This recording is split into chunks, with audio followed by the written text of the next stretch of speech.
जय श्री हरि। हरे कृष्णा। आज की वीडियो में आप सुनेंगे गुरुवार बृहस्पति देव की पौराणिक व्रत कथा। प्राचीन समय की बात है। भारत में एक राजा राज्य करता था। वे बड़ा प्रतापी तथा दानी था। वे नित्य प्रति मंदिर में भगवत दर्शन करने जाता था। वे ब्राह्मण और गुरु की सेवा किया करता था। उसके द्वार से कोई भी याचक निराश होकर नहीं लौटता था। वे प्रत्येक गुरुवार को व्रत रखता एवं पूजन करता था। हर दिन गरीबों की सहायता करता था, परंतु ये सब बातें उसकी रानी को अच्छी नहीं लगती थी। वे ना तो व्रत करती और ना किसी को एक पैसा भी दान में देती थी। वे राजा से भी ऐसा करने को मना करती थी। एक समय की बात है कि राजा शिकार खेलने वन को चले गए। घर पर रानी और दासी थी। उस समय भगवान बृहस्पति देव साधु का वेश धारण कर राजा के दरवाजे पर भिक्षा मांगने के लिए आए। साधु ने रानी से भिक्षा मांगी तो वे कहने लगी कि हे साधु महाराज, मैं इस दान और पुण्य से तंग आ गई हूँ। इस कार्य के लिए तो मेरे पति देव ही बहुत है। अब आप ऐसी कृपा करें कि ये सारा धन नष्ट हो जाए तथा मैं आराम से रह सकूं। साधु रूपी बृहस्पति देव ने कहा कि हे देवी, तुम बड़ी विचित्र हो। संतान और धन से कोई दुखी नहीं होता है, इसको सभी चाहते हैं। पापी भी पुत्र और धन की इच्छा रखता है।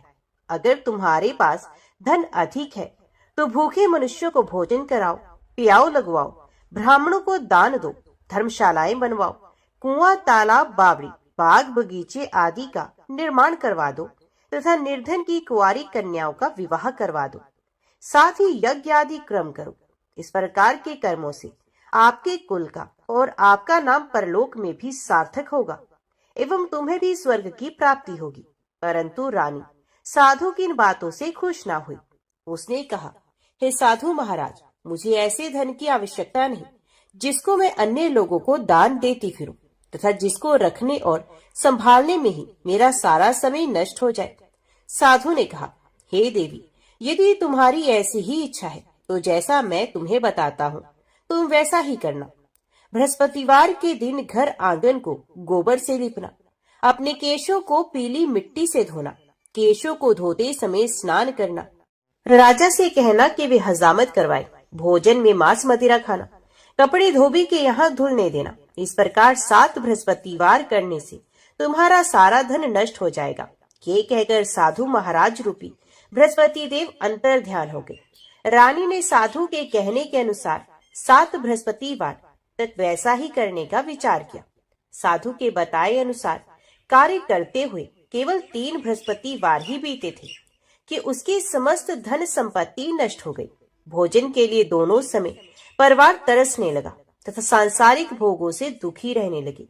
तब राजा रानी से कहने लगा कि हे रानी, तुम यहाँ पर रहो, मैं दूसरे देश को जाता हूँ, क्योंकि यहाँ पर मुझे सभी मनुष्य जानते हैं, इसलिए मैं यहाँ पर कोई काम नहीं कर सकता। मैं परदेश जा रहा हूँ, वहाँ कोई काम धंधा कर लूंगा, शायद हमारे भाग्य बदल जाए। ऐसा कहकर राजा परदेश चला गया। वे वहाँ जंगल से लकड़ी काट कर लाता और शहर में बेचता। इस तरह जीवन व्यतीत करने लगा।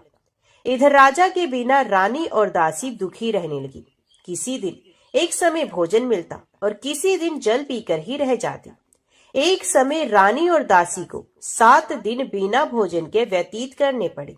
तो रानी ने अपनी दासी से कहा कि हे दासी, यहाँ पास ही के नगर में मेरी बहन रहती है, वे बड़ी धनवान है, तो उसके पास जा और वहाँ से 5 से खाना मांग कर ले आ, जिससे कुछ समय के लिए गुजारा हो जाएगा। दासी रानी की बहन के पास गई। रानी की बहन उस समय पूजा कर रही थी। बृहस्पतिवार का दिन था। दासी ने रानी की बहन से कहा कि हे रानी, मुझे आपकी बहन ने भेजा है, मुझे 5 सेर भेजर दे दो। दासी ने ये बात अनेक बार कही, परंतु रानी की बहन ने कोई भी उत्तर नहीं दिया, क्योंकि वे उस समय बृहस्पतिवार की कथा सुन रही थी। जब दासी को रानी की बहन से कोई उत्तर नहीं मिला तो वे बहुत दुखी हुई। उसे क्रोध भी आया। वे लौटकर रानी से बोली, हे रानी, आपकी बहन बहुत ही घमंडी है, ये छोटे लोगों से बात भी नहीं करती। मैंने उससे कहा तो उसने कोई उत्तर नहीं दिया। मैं वापस चली आई। रानी बोली, हे दासी, उसका कोई दोष नहीं। जब बुरे दिन आते हैं तब कोई सहारा नहीं होता। अच्छे बुरे का पता विपत्ति में ही लगता है। जो ईश्वर की इच्छा होगी वही होगा। ये सब हमारे भाग्य का दोष है। उधर रानी की बहन ने सोचा कि मेरी बहन की दासी आई थी, परंतु मैं उससे नहीं बोली, इससे वे बहुत दुखी हुई होगी। अतः कथा सुन और भगवान विष्णु का पूजन समाप्त कर वे अपनी बहन के घर आई और कहने लगी कि हे बहन, मैं बृहस्पतिवार का व्रत कर रही थी। तुम्हारी दासी हमारे घर पर आई थी, परंतु जब तक कथा होती है तब तक हम लोग न उठते हैं न बोलते हैं, इसलिए मैं नहीं बोली। कहो दासी क्यों गई थी? रानी बोली, बहन, हमारे घर में अनाज नहीं था, वैसे तुमसे कोई बात छिपी नहीं, इस कारण मैंने दासी को तुम्हारे पास 5 सेर भेजर लेने के लिए भेजा था। रानी की बहन बोली, बहन देखो, बृहस्पति भगवान सबकी मनोकामना पूर्ण करते हैं। देखो शायद तुम्हारे घर में ही अनाज रखा हो। ये सुनकर दासी घर के अंदर गई तो वहां उसे एक घड़ा भेजर का भरा हुआ मिल गया। उसे बड़ी हैरानी हुई क्योंकि उसने एक एक बर्तन देख लिया था। उसने बाहर आकर रानी को बताया। दासी अपनी रानी से कहने लगी, हे रानी देखो, वैसे हमको जब अन्न नहीं मिलता तो हम रोज ही व्रत करते हैं। अगर इनसे इस व्रत की विधि और कथा पूछ ली जाए तो उसे हम भी कर लिया करेंगे। दासी के कहने पर रानी ने अपनी बहन से बृहस्पतिवार व्रत के बारे में पूछा। उसकी बहन ने बताया, हे रानी, बृहस्पतिवार को सूर्य उदय से पूर्व उठकर स्नान करके बृहस्पतिवार का व्रत करना चाहिए, लेकिन उस दिन सर नहीं धोना चाहिए। बृहस्पतिवार के दिन में चने की दाल और मुनक्का से विष्णु भगवान को केले के वृक्ष की जड़ से पूजन करें तथा दीपक जलाए। उस दिन एक ही समय भोजन करें। भोजन पीले खाद्य पदार्थ का करें तथा कथा सुने। इस प्रकार करने से गुरु भगवान प्रसन्न होते हैं, अन्न पुत्र धन देते हैं। इस तरह व्रत और पूजन की विधि बताकर रानी की बहन अपने घर लौट गई। रानी और दासी दोनों ने निश्चय किया कि वे बृहस्पति देव भगवान का पूजन जरूर करेंगी। 7 दिन के बाद जब बृहस्पतिवार आया तो उन्होंने व्रत को रखा। घुड़साल में जाकर चना और गुड़ बीन लाई तथा उसकी डाल से केले की जड़ में विष्णु भगवान का पूजन किया। अब भोजन कहाँ से आए? दोनों बड़ी दुखी हुई, परंतु उन्होंने व्रत किया था, इस कारण देव बृहस्पति भगवान प्रसन्न हो गए। वे एक साधारण व्यक्ति के रूप में 2 थालों में सुंदर पीला भोजन लेकर आए और दासी को देकर बोले, हे दासी, ये भोजन तुम्हारे और रानी के लिए है, तुम दोनों करना। दासी भोजन पाकर बड़ी प्रसन्न हुई और रानी से बोली, रानी जी भोजन कर लो। रानी को भोजन आने के बारे में कुछ पता नहीं था, इसलिए वे दासी से बोली, जा तू ही भोजन कर, क्योंकि तू हमारी व्यर्थ में हंसी उड़ाती है। दासी बोली, एक व्यक्ति अभी भोजन दे गया है। रानी कहने लगी, वे भोजन तेरे लिए ही दे गया है, तू ही भोजन कर। दासी ने कहा, वे व्यक्ति हम दोनों के लिए 2 थालों में भोजन दे गया है, इसलिए मैं और आप दोनों ही साथ साथ भोजन करेंगे। फिर दोनों ने गुरु भगवान को नमस्कार कर भोजन प्रारंभ किया। उसके बाद से वे प्रत्येक बृहस्पतिवार को गुरु भगवान का व्रत और पूजन करने लगी। बृहस्पति भगवान की कृपा से उनके पास धन हो गया, परंतु रानी फिर पहले की तरह ही आलस्य करने लगी। तब दासी बोली, देखो रानी, तुम पहले भी इसी प्रकार आलस्य करती थी, तुम्हें धन के रखने में कष्ट होता था, इसी कारण सभी धन नष्ट हो गया। अब गुरु भगवान की कृपा से धन मिला है तो फिर तुम्हें आलस्य होता है। बड़ी मुसीबतों के साथ हमने ये धन पाया है, इसलिए हमें दान पुण्य करना चाहिए। तुम भूखे मनुष्य को भोजन करवाओ, प्याऊ लगवाओ, ब्राह्मणों को दान दो, कुआं तालाब बावड़ी आदि का निर्माण करवाओ, मंदिर पाठशाला बनवाकर दान दो, कुंवारी कन्याओं का विवाह करवा दो। धन को शुभ कार्यों में खर्च करो, जिससे तुम्हारे कुल का यश बढ़े तथा स्वर्ग प्राप्त हो और पितृ प्रसन्न हो। दासी की बात मानकर रानी ने इसी प्रकार के कर्म करने शुरू किए, जिससे उनका काफी यश फैलने लगा। एक दिन रानी और दासी आपस में विचार करने लगी कि ना जाने राजा किस दशा में होंगे, उनकी कोई खोज खबर भी नहीं है। उन्होंने श्रद्धा पूर्वक गुरु बृहस्पति भगवान से प्रार्थना की कि राजा जहाँ कहीं भी हो शीघ्र वापस आ जाए। उधर राजा परदेश में बहुत दुखी रहने लगा। ये प्रतिदिन जंगल से लकड़ी बीनकर ले आता और उसे शहर में बेचकर अपने दुखी जीवन को बड़ी कठिनता से व्यतीत करता। एक दिन दुखी हो अपनी पुरानी बातों को याद करके वे रोने लगा और उदास हो गया। उसी समय राजा के पास बृहस्पति देव साधु के वेश में आकर बोले, हे लकड़हारे, तुम इस सुनसान जंगल में किस चिंता में बैठे हो, मुझे बताओ। ये सुनकर राजा के नेत्रों में जल भर आया। साधु की वंदना कर राजा ने अपनी संपूर्ण कहानी सुना दी। महात्मा दयालु होते हैं। वे राजा से बोले, हे राजा, तुम्हारी पत्नी ने बृहस्पति देव के प्रति अपराध किया था, जिसके कारण तुम्हारी ये दशा हुई।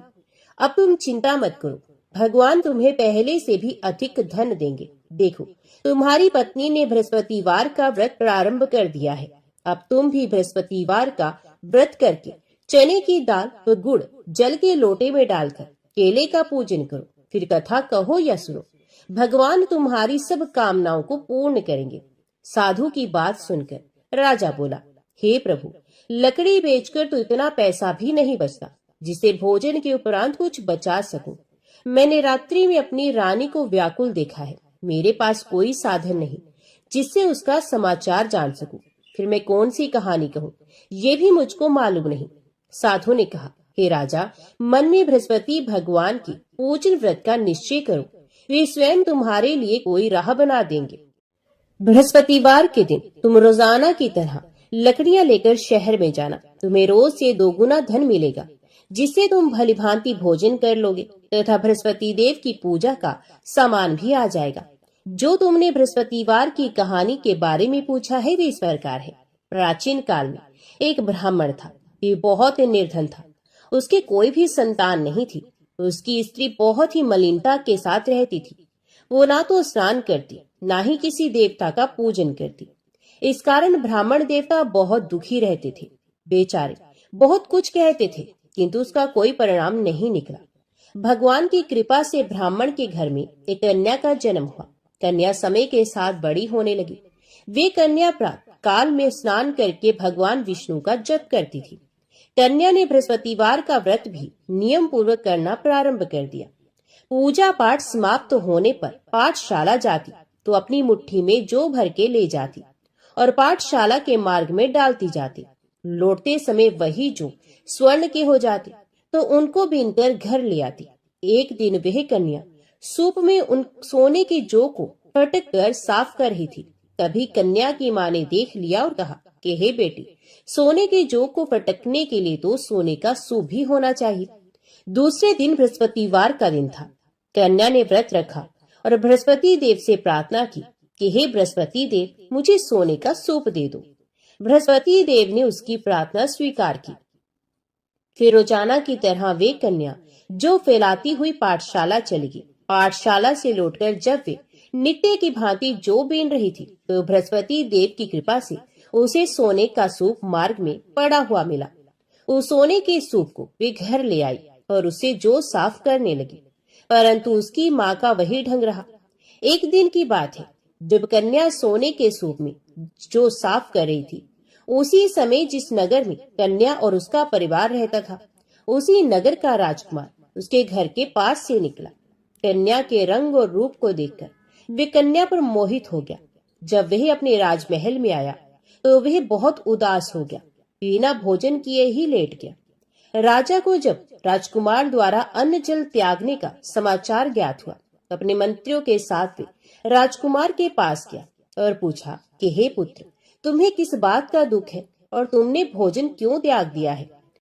राजकुमार ने कहा कि हे पिताश्री, मुझे किसी बात का दुख नहीं, परंतु मैं उस लड़की से विवाह करना चाहता हूँ जो सोने के सूप में सोने के जौ साफ कर रही थी। राजा ने कहा कि राजकुमार, आप उस कन्या का नाम और पता बताओ, मैं निश्चित रूप से तुम्हारा विवाह उसी कन्या से करवा दूंगा। राजकुमार ने राजा को उस लड़की के घर का पता बता दिया। मंत्री उस लड़की के घर गया। मंत्री ने ब्राह्मण के समक्ष राजा की ओर से निवेदन किया। कुछ ही दिन के बाद ब्राह्मण की कन्या का विवाह राजकुमार के साथ संपन्न हो गया। कन्या के घर से जाते ही ब्राह्मण के घर में पहले की ही भांति गरीबी का निवास हो गया। अब भोजन के लिए अन्न भी बड़ी मुश्किल से मिलता था। एक दिन दुखी होकर ब्राह्मण अपनी पुत्री से मिलने गया। बेटी ने पिता की अवस्था को देखा और अपनी माँ का हाल पूछा। ब्राह्मण ने सभी हाल कह सुनाया। कन्या ने बहुत सा धन देकर अपने पिता को विदा किया, लेकिन कुछ दिन के बाद फिर वही हाल हो गया। ब्राह्मण फिर अपनी कन्या के यहाँ गया और सभी हाल कह सुनाया। पुत्री बोली, हे पिताजी, आप माता जी को यहाँ ले आइए, मैं उन्हें वे विधि बता दूंगी जिससे आपकी सारी गरीबी दूर हो जाएगी। ब्राह्मण देवता अपनी स्त्री को साथ लेकर अपनी पुत्री के पास राजमहल में पहुंचे तो पुत्री अपनी माँ को समझाने लगी कि हे माँ, तुम प्रातः काल स्नान आदि करके भगवान विष्णु की पूजा करो तो घर की सब दरिद्रता और कष्ट दूर हो जाएंगे। परंतु उसकी माँ ने उसकी एक भी बात नहीं मानी। वे पहले की ही तरह प्रातः काल उठकर अपनी पुत्री की बची जूठन को खा लेती थी। एक दिन उसकी पुत्री को बहुत गुस्सा आया। उसने अपनी माँ को एक कोठरी में बंद कर दिया। प्रातः काल में अपनी माँ को कोठरी से बाहर निकालकर स्नान आदि के द्वारा पूजा पाठ करवाया तो उसकी माँ की बुद्धि ठीक हुई। इसके बाद उसकी माँ भी नियम से नित्य पूजा पाठ करने लगी और प्रत्येक बृहस्पतिवार को व्रत करने लगी। इस व्रत के प्रभाव से मृत्यु के बाद वे स्वर्ग को गई। ये ब्राह्मण भी सुख पूर्वक इस लोक का सुख भोग कर स्वर्ग को प्राप्त हुआ।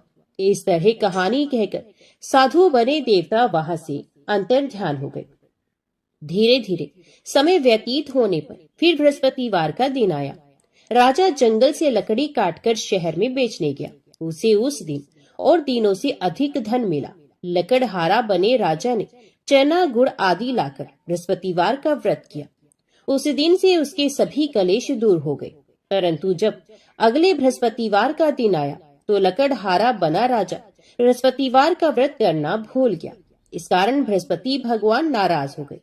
उस दिन उस नगर के राजा ने विशाल यज्ञ का आयोजन किया था तथा अपने समस्त राज्य में घोषणा करवा दी कि सभी राजमहल में भोजन करने आए, कोई अपने घर में खाने के लिए चूल्हा ना जलाए। इस आज्ञा को जो नहीं मानेगा उसको फांसी दे दी जाएगी। राजा की आज्ञा अनुसार राज्य के सभी वासी राजा के भोज में सम्मिलित हुए, लेकिन लकड़हारा कुछ देर से पहुंचा, इसलिए राजा उसको अपने साथ महल में ले गए।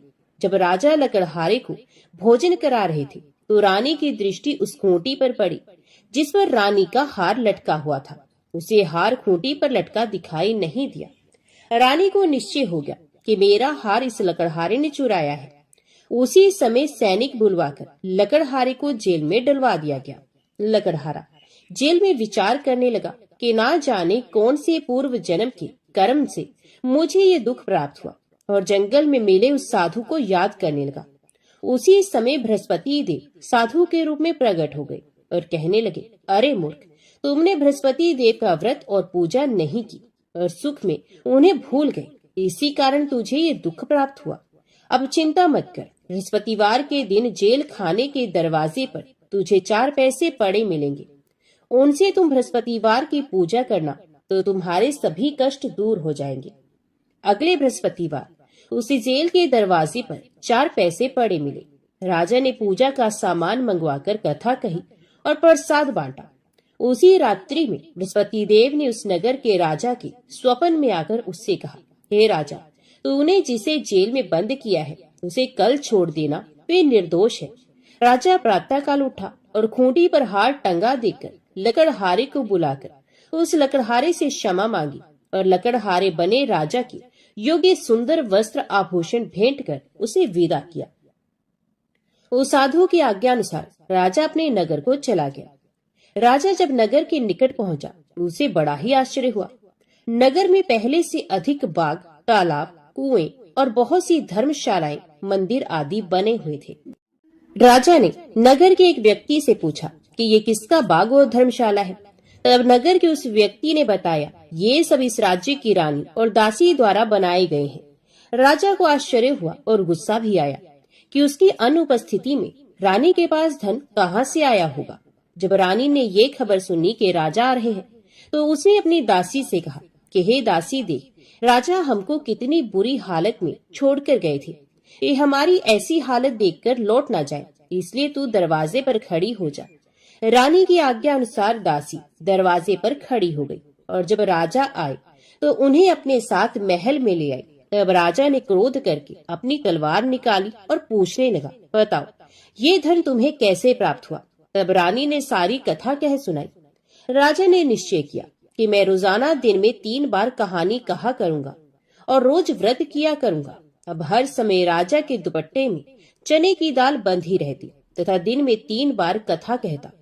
एक रोज राजा ने विचार किया कि चलो अपनी बहन के यहाँ हुआ। इस तरह का निश्चय कर राजा घोड़े पर सवार हो अपनी बहन के यहाँ चल दिया। मार्ग में उसने देखा कि कुछ आदमी एक मुर्दे को लिए जा रहे हैं। उन्हें रोककर राजा कहने लगा, अरे भैया, मेरी बृहस्पतिवार की कथा सुन लो। वे लोग बोले, लो, हमारा तो आदमी मर गया है, इसको अपनी कथा की पड़ी है। परंतु कुछ आदमी बोले, अच्छा कहो, हम तुम्हारी कथा भी सुनेंगे। राजा ने दाल निकाली और कथा कहना शुरू किया। जब कथा आधी हुई तो मुर्दा हिलने लगा और जब कथा समाप्त हुई तो राम राम करके वे मुर्दा खड़ा हो गया। राजा आगे बढ़ा। उसे चलते चलते शाम हो गई। आगे मार्ग में उसे एक किसान खेत में हल चलाता मिला। राजा ने उससे कथा सुनने का आग्रह किया, लेकिन वे नहीं माना। राजा आगे चल पड़ा। राजा के हटते ही बैल पछाड़ खाकर गिर गए तथा किसान के पेट में बहुत जोर से दर्द होने लगा। उसी समय किसान की माँ रोटी लेकर आई। उसने जब देखा तो अपने पुत्र से सब हाल पूछा। बेटे ने सभी हाल बता दिया। बुढ़िया दौड़ी दौड़ी उस घुड़सवार के पास पहुंची और उससे बोली, मैं तेरी कथा सुनूंगी, तू अपनी कथा मेरे खेत पर ही चलकर कहना। राजा ने लौटकर बुढ़िया के खेत पर जाकर कथा कही, जिसके सुनते ही बैल खड़े हो गए तथा किसान के पेट का दर्द भी बंद हो गया। राजा अपनी बहन के घर पहुंच गया। बहन ने भाई की खूब मेहमानी की। दूसरे रोज प्रातःकाल राजा जागा तो वे देखने लगा कि सब लोग भोजन कर रहे हैं। राजा ने अपनी बहन से जब पूछा, ऐसा कोई मनुष्य है जिसने भोजन ना किया हो, जो मेरी बृहस्पतिवार की कथा सुन ले? बहन बोली, हे भैया, ये देश ऐसा ही है। यहाँ लोग पहले भोजन करते हैं, बाद में कोई अन्य काम करते हैं। फिर एक कुम्हार के घर में गई, जिसका लड़का बीमार था। उसे मालूम हुआ कि उसके यहाँ 3 दिन से किसी ने भोजन नहीं किया है। रानी ने अपने भाई की कथा सुनने के लिए कुम्हार से कहा। वे तैयार हो गया। राजा ने जाकर बृहस्पतिवार की कथा कही, जिसको सुनकर उसका लड़का ठीक हो गया। अब तो राजा की पूरे राज्य में प्रशंसा होने लगी। एक दिन राजा ने अपनी बहन से कहा कि हे बहन, मैं अब अपने घर जाऊंगा, तुम भी तैयार हो जाओ। राजा की बहन ने अपनी सास से अपने भाई के साथ जाने की आज्ञा मांगी। सास बोली, हाँ चली जा, मगर अपने लड़कों को मत ले जाना, क्योंकि तेरे भाई के कोई संतान नहीं होती। बहन ने अपने भाई से कहा, हे भैया, मैं तो चलूंगी, मगर कोई बालक नहीं जाएगा। अपनी बहन को भी छोड़कर दुखी मन से राजा अपने नगर को लौट आया। राजा ने अपनी रानी से सारी कथा बताई और बिना भोजन किए पिछैया पर लेट गया। रानी बोली, हे प्रभु, बृहस्पति देव ने हमें सब कुछ दिया है, ये हमें संतान भी अवश्य देंगे। उसी रात बृहस्पति देव ने राजा को स्वप्न में कहा, हे राजा, उठ, सभी सोच त्याग दे, तेरी रानी गर्भवती है। राजा को ये जानकर बड़ी खुशी हुई। 9वें महीने रानी के गर्भ से एक सुंदर पुत्र पैदा हुआ। तब राजा बोला, हे रानी, स्त्री बिना भोजन के रह सकती है, परंतु बिना कहे नहीं रह सकती। जब मेरी बहन आए तो तुम उससे कुछ मत कहना। रानी ने हाँ कर दी। जब राजा की बहन ने ये शुभ समाचार सुना तो वे बहुत खुश हुई तथा बधाई लेकर अपने भाई के यहाँ आई। रानी ने तब उसे आने का उलाहना दिया। जब भाई अपने साथ ला रहे थे तब टाल गई, उनके साथ नहीं आई और आज अपने आप ही भागी भागी बिना बुलाए ही आ गई। तो राजा की बहन बोली, मैं इस प्रकार ना कहती तो तुम्हारे घर औलाद कैसे होती। बृहस्पति देव सभी की कामनाएं पूरी करते हैं। जो सद्भावना पूर्वक बृहस्पतिवार का व्रत करता है एवं कथा को पढ़ता है अथवा सुनता है और दूसरों को सुनाता है, बृहस्पति देव उसकी सभी मनोकामनाएं पूर्ण करते हैं, उनकी सदैव रक्षा करते हैं। जो संसार में सद्भावना से गुरु देव का पूजन एवं व्रत सच्चे हृदय से करते हैं, उनकी सभी मनोकामनाएं वैसे ही पूर्ण होती हैं, जैसी सच्ची भावना से रानी और राजा ने बृहस्पति देव की कथा का गुणगान किया तो उनकी सभी इच्छाएं बृहस्पति देव जी ने पूर्ण की। अनजाने में भी बृहस्पति देव की उपेक्षा ना करें, ऐसा करने से सुख शांति नष्ट हो जाती है। इसलिए सबको कथा सुनने के बाद प्रसाद लेकर ही जाना चाहिए। हृदय से उनका मनन करते हुए जयकारा बोलना चाहिए। तो सब प्रेम से बोलो, बृहस्पति भगवान की जय। भगवान के सच्चे विश्वासी भक्त प्रेम पूर्वक निरंतर भजन करते हैं। परंतु भजन के बदले में कुछ भी नहीं चाहते। संसार के सुख दुखों की तो उन्हें परवाह नहीं होती, स्वर्ग सुख को भी वे तुच्छ समझते हैं। यहाँ तक कि मोक्ष और साक्षात भगवत प्राप्ति का लोभ भी उन्हें भजन से डिगा नहीं सकता। ये भजन करते हैं, क्यों करते हैं, इसका उनके पास जवाब नहीं होता, परंतु ये निश्चित है कि भजन किए बिना उनसे क्षण भर भी नहीं रहा जाता। उनके लिए भजन का त्याग उतना ही असाध्य है जितना जीवन के लिए प्राणों का। वस्तुत ये उदाहरण भी भक्त के द्वारा होने वाले भजन की तुलना नहीं कर सकता। ये तो समझने के लिए एक संकेत मात्र है। जो लोग सांसारिक भोग सुखों की प्राप्ति में भजन का सुफल होना समझते हैं और इसी में भगवत कृपा मानते हैं तथा सांसारिक विपत्तियों और कष्टों में भगवान को भूल जाते हैं, कोसते हैं, उनकी अकृपा मानते हैं और कहीं कहीं तो भगवान की दया तथा उनके अस्तित्व पर संदेह करने लगते हैं, वे वस्तुत बड़े ही दयनीय हैं।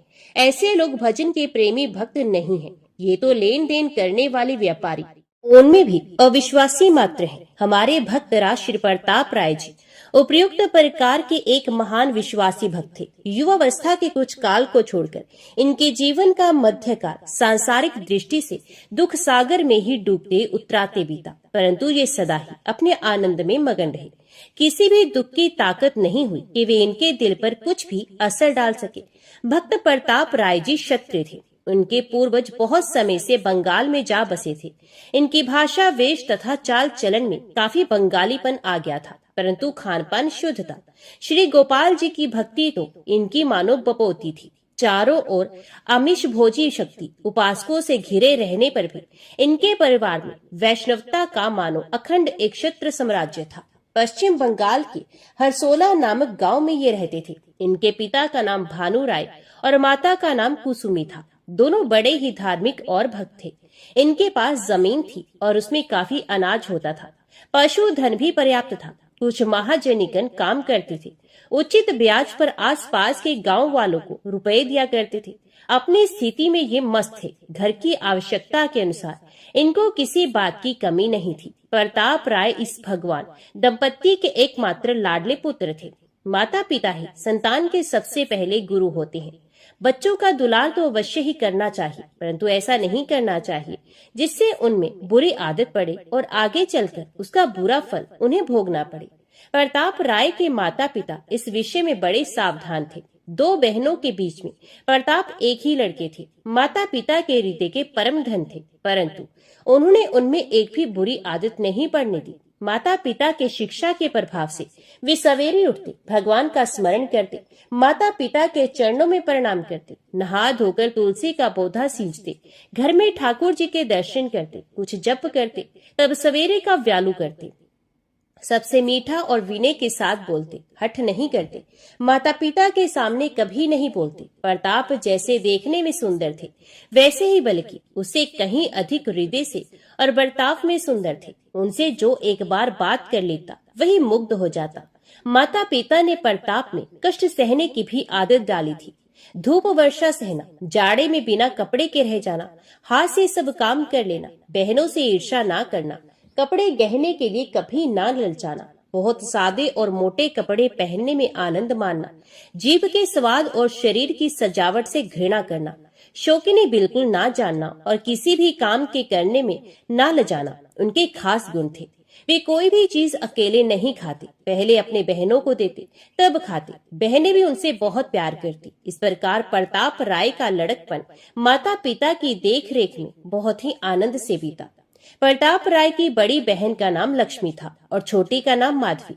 लक्ष्मी का विवाह तो पहले ही कर दिया गया था। प्रताप राय का विवाह 13 साल की उम्र में और माधवी का 11 साल की उम्र में कर दिया गया था। दोनों को विवाह 5-7 दिनों के अंतर से एक ही साथ हुए। प्रताप राय के विवाह के बाद 10 साल तक भानु राय जीवित रहे। इसी बीच में घर का सब काम प्रताप राय करने लगे। प्रताप राय के एक पुत्र भी हो गया। प्रताप राय जब 23 वर्ष के हुए तब पिता भानु राय का देहांत हो गया। पिता की मृत्यु से यद्यपि प्रताप राय के सर का छत्र ही टूट गया, परंतु उनकी विलक्षण विषय विरक्ति तथा भक्ति निष्ठा ने उनको दुखी होने नहीं दिया। उन्होंने सोचा, संसार में स्थिर क्या है? जो जन्मा उसकी मृत्यु अवश्यंभावी है। संसार के सभी संयोग वियोग को साथ लिए ही आते हैं। आत्मा अमर है, कभी मरता नहीं, और अनित्य तथा क्षणभंगुर शरीर स्थायी रहता नहीं। फिर चिंता किस बात की? पिताजी भगवान के भक्त थे। भगवान का नाम जप करते करते पिताजी ने इतनी आसानी से शरीर छोड़ दिया मानो अंग से सूखे फूलों की माला उतार दी हो। उन्हें कोई कष्ट हुआ ही नहीं। मरने में कष्ट तो उनको होता है जिनका मन भोगों में फंसा होता है, जो भगवान के दयापूर्ण विधान में विश्वास नहीं करते तथा जो देह को ही आत्मा मानते हैं। पिताजी तो भगवान के अत्यंत विश्वासी भक्त थे तथा आत्मनिष्ठ थे। उन्हें मरण क्लेश क्यों होने लगा? वे भगवान के धाम में पधारे हैं, इसमें उन्हें बड़ा आनंद प्राप्त हुआ होगा। उनके इस आनंद से सर्वार्थवश द्वेष करके मैं क्यों अपनी नीचता प्रकट करूं? इस प्रकार के विचारों से प्रताप राय ने पितृ वियोग की महान दुख को सहज ही सह लिया। अब घर परिवार का सारा भार प्रताप राय पर आ पड़ा। वे घर का सब काम करते थे, परंतु जैसे भोगासक्त विषयी मनुष्य का चित्त निरंतर निष्कपट भाव में विषय में लगा रहता है, वैसा ही उनका चित्त सदा सर्वदा श्री भगवान के स्वरूप चिंतन में लगा रहता था। वे चंपा के बगीचे में चंचरीक की तरह निर्लिप्त भाव से सब काम करते थे। कुछ समय बाद माता कुसुमी का भी ध्यान हो गया। दिन रात माता की सेवा में लगे रहने वाले प्रताप राय ने मंगल में भगवान का विधान मानकर मातृ वियोग के कष्ट को भी सहर्ष सहन कर लिया। अब उनके जीवन में नित्य नए नए संकट आने लगे, मानो भगवान उनकी विशुद्ध भक्ति की बड़ी कड़ी परीक्षा ले रहे हो। परंतु जैसे सोना तपाए जाने पर और भी खरा हो जाता है, वैसे ही कष्टों से तप तप कर उनका भक्ति रूपी स्वर्ण अधिकाधिक निर्मल, उज्जवल और महान उच्च श्रेणी का होने लगा। कुछ वर्षों बाद प्रताप राय के एकमात्र पुत्र दीनबंधु राय का भी 12 वर्ष की उम्र में देहांत हो गया। पुत्र की मृत्यु के समय प्रताप राय और उनकी पतिव्रता पत्नी मालती ने जिस धैर्य, भगवत निष्ठा तथा कर्तव्य परायणा का परिचय दिया, ये सर्वथा स्तुत्य है। दीनबंधु को सन्निपातिक ज्वर हो गया था। माता पिता ने यथासाध्य उसकी चिकित्सा कराई और भली भांति सेवा की। दोनों जने पुत्र की चारपाई के पास बैठे उसे दिन रात भगवान नाम और भगवान की लीला कथा सुनाते तथा उसके मन में संसार की असारता एवं भगवान की ही एकमात्र नित्य सत्ता का अनुभव कराने की चेष्टा करते। दिन रात की हरि चर्चा से मरणासन बालक दीनबंधु का चित्त जगत से हट गया और वे एकमात्र श्री भगवान में लग गया। इसी अवस्था में उसकी मृत्यु हो गई। यही तो वास्तविक आत्मीयता और सच्ची सेवा है। इकलौता लड़का था, परंतु भगवत विश्वासी प्रताप राय तथा मालती ने परस्पर विचार करके यही निश्चित किया, ये सब श्री भगवान की लीला है। भगवान ने इसे दिया था, इसके द्वारा अपनी सेवा कराने के लिए जब तक उनकी इच्छा रही, इसके द्वारा सेवा करने का सौभाग्य उन्होंने हम लोगों को दिया। अब वे हमें दूसरी सेवा में नियुक्त करना चाहती हैं। इसमें चिंता की कौन सी बात है? संसार तो उनकी लीला स्थली है, फिर मृत्यु है भी क्या वस्तु? ये तो जीवन नाटक का एक पर्दा है, जिसके हुए बिना नाटक की शोभा होती ही नहीं। आत्मा मरता नहीं, शरीर रहता नहीं, मिलना बिछुड़ना, संबंध होना, टूटना, ये सब इस खेल के अंग है। फिर रोना किस बात का? इस प्रकार निश्चय करके वे दोनों प्रसन्नता के साथ भगवान के भजन में लग गए। लोग उनकी स्थिति को देखकर चकित रह जाते। कुछ समय के बाद उनकी छोटी बहन माधवी के पति वल्लभ राय रोगशैया पर पड़ गए। बड़ी बहन लक्ष्मी को ये विश्वास था कि तेरे भाई प्रताप राय बड़े ही भक्त हैं, वे यदि भगवान से प्रार्थना कर देंगे तो वल्लभ की मृत्यु नहीं होगी। लक्ष्मी ने भाई को इसके लिए अनुरोध किया। प्रताप राय निष्काम भक्त थे। वे जानते थे कि भगवान की भक्ति करके बदले में कुछ चाहना भक्ति को बेचना है। जो लोग भक्ति के बदले में धन, पुत्र, मान, यश, जीवन आदि चाहते हैं, वे वस्तुतः भगवान की तथा उनकी भक्ति की महत्ता जानते ही नहीं। वे साध्य तो असल में मानते हैं उन पुत्र, धन आदि नश्वर वस्तुओं को और भगवान को बनाते हैं उनकी प्राप्ति का साधन। ऐसी भक्ति वास्तव में भगवान की भक्ति नहीं है, ये तो उन विषयों की भक्ति है, क्योंकि उनका दर्जा भगवान से भी ऊंचा मान रखा है। वे ये भी जानते थे कि शरीर नश्वर है और यहाँ के सभी संबंध आरोपित है। इन आरोपित संबंध वाले अपने तथा अपने आत्मियों के शरीरों के लिए भगवान से प्रार्थना करना मूर्खता मात्र है। परंतु वे बहन के अनुरोध को टाल नहीं सके। उन्होंने कहा, अच्छी बात है, मैं कल भगवान से प्रार्थना करूंगा। प्रताप राय की इस बात से लक्ष्मी को बहुत आश्वासन मिला। रात का लगभग तीसरा पहर था। बहनोई के बिस्तर के पास ही प्रताप राय बैठे थे। उन्हें तंद्रा सी आ गई। उन्होंने देखा कमरा अपूर्व ज्योति से जगमगा उठा। भगवान के दिव्य शरीरधारी 4 पार्षद अत्यंत सुंदर विमान लेकर खड़े हैं और मुस्कुराते हुए कह रहे हैं, वल्लभ तुम बड़े पुण्यशील और भगवत भक्त हो। पूर्व जन्म में ही तुम भगवान के दिव्य धाम में पहुंच गए होते, परंतु माधवी के साथ तुम वचनबद्ध थे।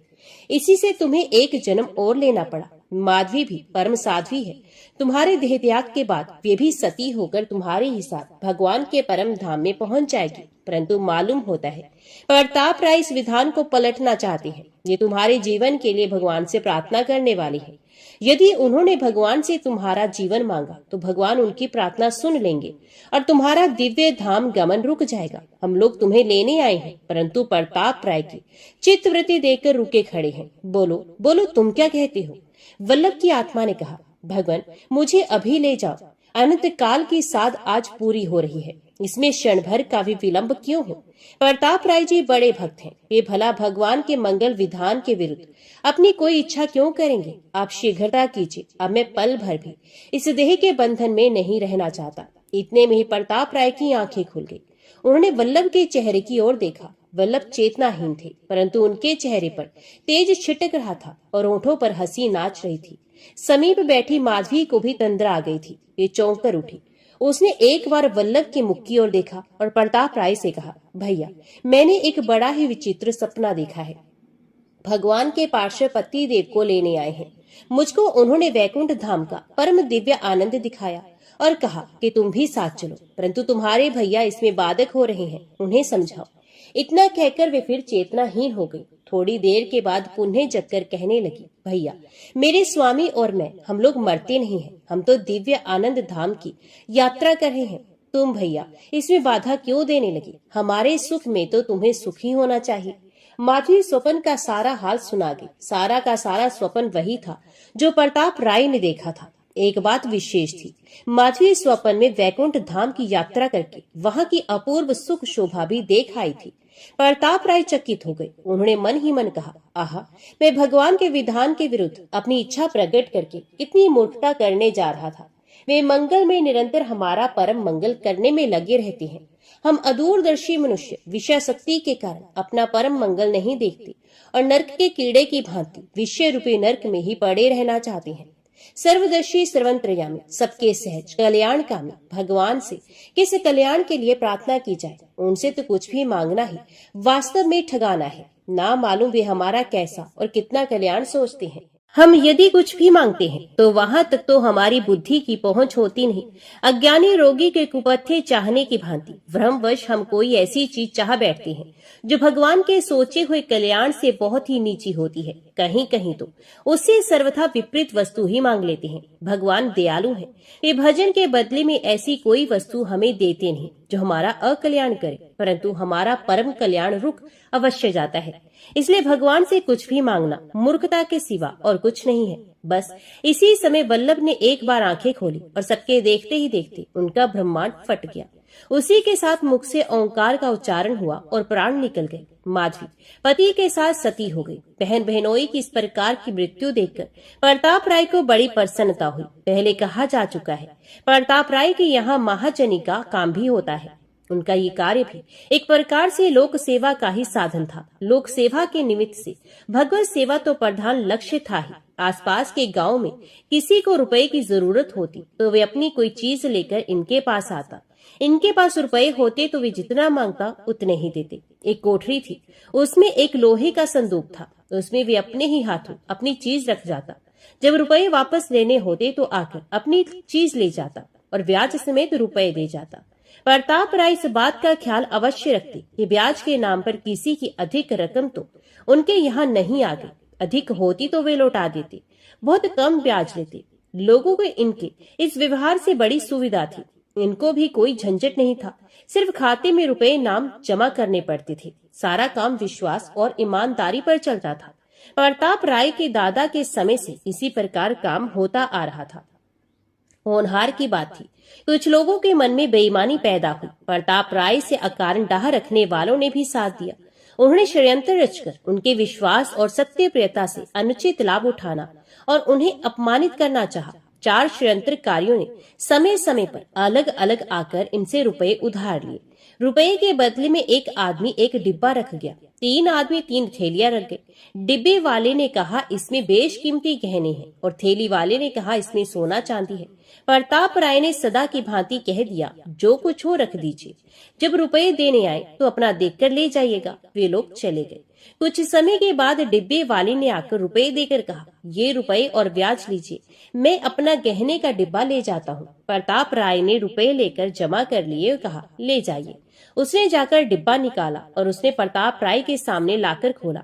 खोलते ही बोला, गजब हो गया, मैंने तो तुमको भला आदमी और ईमानदार समझ रखा था, तुम तो बड़े बेईमान और नीच निकले। मेरा गहना निकालकर बदले में कंकड़ भर दिए हैं। वाह, इसलिए भगवान के भक्त बने फिरते हो और सत्य की मूर्ति बने रहती हो। पाखंडी कहीं के, लाओ मेरा गहना दो, नहीं तो वे मजा चखाऊंगा कि कई दिन याद रखोगी।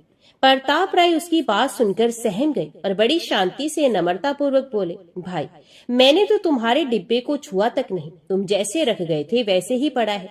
उसने कहा, तब मैं तो कंकर भरकर रख गया था, तुम तो राजा हरिश्चंद्र ठहरे। अरे भले आदमी, तुम्हारी कलई खुल गई है, पाप का घड़ा आखिर तो फूटता ही है। खैर, अभी चुपके से मेरे गहने ला दो तो बच सकती हो। प्रताप राय ने गहना लिया ही नहीं था, ला कहां से देते। इधर वे जानबूझकर शरारत पर उतरा हुआ था, समझाने से कैसे मानता। जागते को कोई क्या जगाए, उसको तो बात बढ़ानी ही थी। वे मन माना बकने झकने लगा। प्रताप सिर नीचे किए चुपचाप सब सुन रहे थे। इतने वे तीनों भी आ गए। उन्होंने भी रुपए देकर अपनी अपनी थैलियां निकाली। थैलियों में सोना चांदी तो था ही नहीं, उनमें भी कंकड़ पत्थर ही निकले। अब तो 1 के 4 हो गए। उन्होंने गालियों की झड़ी लगा दी। इतने में षड्यंत्रकारियों की पहले से की हुई व्यवस्था के अनुसार 8-10 आदमी और भी आ पहुंचे और झूठे ही कहने लगे कि इसने पहले हम लोगों के साथ भी ऐसा ही दगा किया था। गांव के सैकड़ों आदमी इकट्ठे हो गए। अब प्रताप राय को कौन सच्चा मानता। उस समय बंगाल में मुसलमानों का राज्य था। काजी के पास फरियाद हुई, उसे कुछ लोभ दे दिया गया, न्याय का नाटक रचा गया। प्रताप राय को जेल की सजा हो गई और उनके घर द्वार, खेत, जमीन से सारी संपत्ति जब्त कर ली गई। काजी ने तथा षड्यंत्रकारियों ने आपस में बंटवारा कर लिया। प्रताप राय की पत्नी मालती को हाथ पकड़कर घर से बाहर निकाल दिया गया। इस प्रसंग में प्रताप राय को अपने पराये सभी के द्वारा अत्यंत अपमानित होना पड़ा। वे सबकी दृष्टि में चोर और बेईमान साबित हो गए। विपत्ति की सीमा हो गई। साधारण मनुष्य होता तो ऐसी स्थिति में भगवान का भजन छोड़ ही देता, बल्कि उन्हें कोसता और शायद कहता कि मैंने जीवन भर भजन किया, यदि कहीं कोई भगवान होता तो क्या इतना अन्याय हो सकता। सो भी मुझे भजन करने वाले के साथ क्या भगवान मुझे बचाता नहीं। द्रौपदी और गजराज की सभी बातें झूठी हैं। ये सब वहम है। भगवान कुछ नहीं होता। परंतु प्रताप राय तो बहुत ही ऊंचे भक्त थे। कहावत के अनुसार उनके स्वच्छ निर्मल चिताकाश में जरा भी विकार का बादल नहीं पैदा हुआ। उनकी शांति ज्यों की त्यों बनी रही और वे सदा की भांति अनवरत भगवान का नाम चिंतन करते रहे। उनकी ये दशा देखकर कोई कहता, बड़ा पक्का चोर है, देखो ना, इसके चेहरे पर जरा भी उदासी नहीं आई। किसी ने कहा, दंभ की मूर्ति है, अभी महात्मा जैसी शक्ल बना रखी है। इतना बड़ा पाखंडी तो हमने आज ही देखा। कोई बोला, यही तो घोर कलयुग का लक्षण है। मुंह में राम, बगल में छुरी। वाह वाह, जितने मुंह उतनी बातें। चारों ओर से गालियों की तथा व्यंग्य वाक्यों की बौछार हो रही थी, परंतु प्रताप राय अपनी भूमिका पर अटल थे। उनके होठों पर मुस्कुराहट थी और मुख पर अपार शांति। जेल जाते समय उन्होंने अपनी स्त्री से कहा, मालती सावधान, भगवान के मंगल में विधान पर जरा भी मन मैला ना करना। ना मालूम वे किस किस स्वांग में आते हैं। तुम अपने नेहर भाई के पास चली जाओ, भगवान का विधान होगा तो फिर मिलना होगा। उनकी इस बात को सुनकर मालती के नेत्रों से आंसू की बूंदें टपक पड़ी। वे भाई के घर चली गई। प्रताप राय जेल की काल कोठरी में निवास करने लगे। उनके भजन में तथा विश्वास में जरा भी कमी नहीं हुई। मालती घर से निकलते समय अपने ठाकुर जी को तथा उनके श्रृंगार की पिटारी को आंचल से ढककर ले आई थी। ये बात लोगों को मालूम हो गई। इस समय तो बच्चे बूढ़े सभी इनके विरोधी हो रहे थे। जनता के मत का वास्तव में कोई मूल्य नहीं होता, ये तो हवा के साथ बदलने वाला हुआ करता है। गांव के जो लोग एक ही दिन पहले प्रताप राय को महान भक्त और सत्यवादी समझते थे, वे ही आज उसे परले सिरे का धूर्त और बेईमान बताने लगे। जब आंख बदलती है तब सब कुछ अपने आप ही बदला हुआ नजर आता है। किसी ने जाकर काजी से शिकायत कर दी। काजी तो तुला ही बैठा था, झट मालती को पकड़वा मंगवाया। ठाकुर जी के गहने छीन लिए गए और जपत जायदाद को चुराकर ले जाने के अपराध में मालती को भी जेल खाने में भेज दिया गया। जेल का दरोगा भला आदमी था, उसने मालती को प्रताप राय के ही साथ रखा। भगवान के विधान से मालती का जेल खाने में पहुंचना मालती और प्रताप दोनों के लिए सुखकर हो गया। दोनों मिलकर एक चित्त से श्री भगवान का भजन करने लगे। प्रताप राय का भाव बहुत ही प्रशंसनीय था। एक दिन रात के समय प्रताप राय भगवान की स्तुति कर रहे थे। मालती भी चुपचाप चित्त के द्वारा उनके सुर में सुर मिला रही थी। प्रताप राय ने कहा, भगवान तुमने बड़ा ही अनुग्रह किया, जो सब झंझटों से छुड़ाकर हम लोगों के लिए जबरदस्ती एक एकांतवास की सुविधा कर दी। हम लोगों का तो परम धन तुम्हारा भजन ही है। इस सुविधा के कारण हमें ये परम धन सहूलियत से प्राप्त हो रहा है। हे नाथ, ऐसी कृपा करो जिससे तुम्हारे भजन में हमारी आसक्ति अत्यंत दृढ़ और पूर्ण हो जाए, यहाँ तक कि तुम्हारे मिलने पर भी तुम्हारा भजन बढ़ता ही रहे। हमें और कुछ नहीं चाहिए। दर्शन भले ही मत दो, हम ना तुम्हारे दर्शन के योग्य हैं, न हमारा अधिकार है, न हमें तुम्हारी इच्छा के विपरीत तुम्हारे दर्शन की उत्कंठा ही है। हम तो हे दया में बस तुम्हारा भजन करना चाहते हैं। तुम दर्शन दो और कहीं भजन छीन लो तो हमें तुम्हारे ऐसे दर्शन की भी इच्छा नहीं। कृपा करो प्रभु।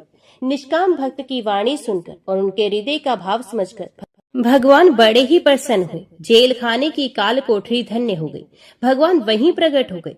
सहस्त्रों सूर्य के प्रकाश के समान वहां प्रकाश फैल गया। निर्भंग से खड़े हुए मुरली मनोहर श्री गोपाल जी ने प्रकट होकर भक्त दंपत्ति को गौरव मंडित कर दिया।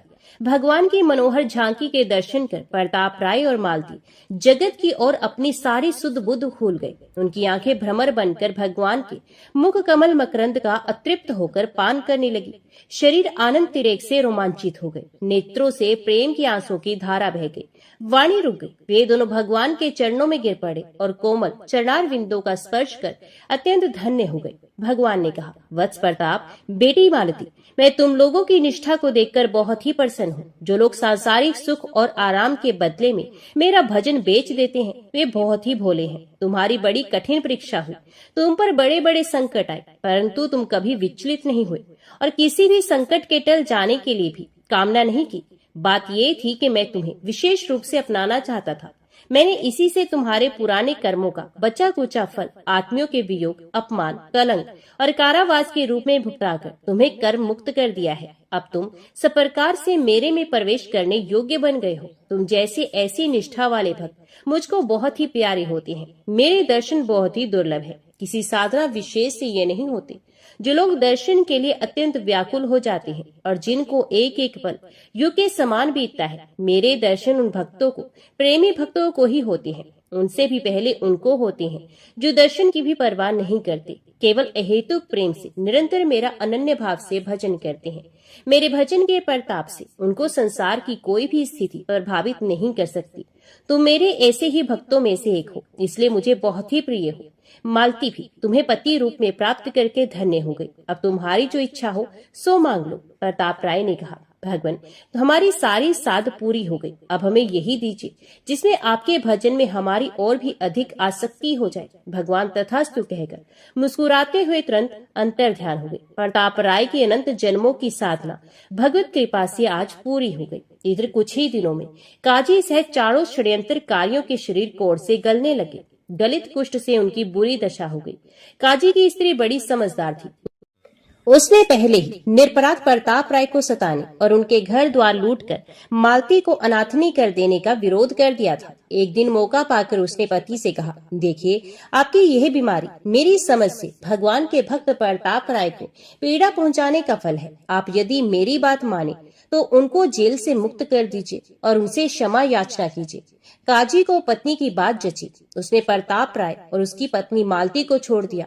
इधर उन चारों दुष्टों को भी अपनी भूल समझ में आई। काजी के साथ उन चारों ने आकर प्रताप राय के चरणों में गिरकर अपना अपराध स्वीकार करते हुए क्षमा प्रार्थना की। उन्होंने कहा, आप सर्वथा निर्दोष हैं। हम बड़े ही नीच हैं जो हमने स्वार्थवश आप पर झूठा कलंक लगाया और आपको जेल खाने भेजा। आप हम लोगों को क्षमा करके भगवान से प्रार्थना कीजिए जिससे हम इस अत्यंत दुष्ट रोग से छूट जाएं। प्रताप राय ने कहा, भाइयों, तुम्हारा इसमें कुछ भी दोष नहीं।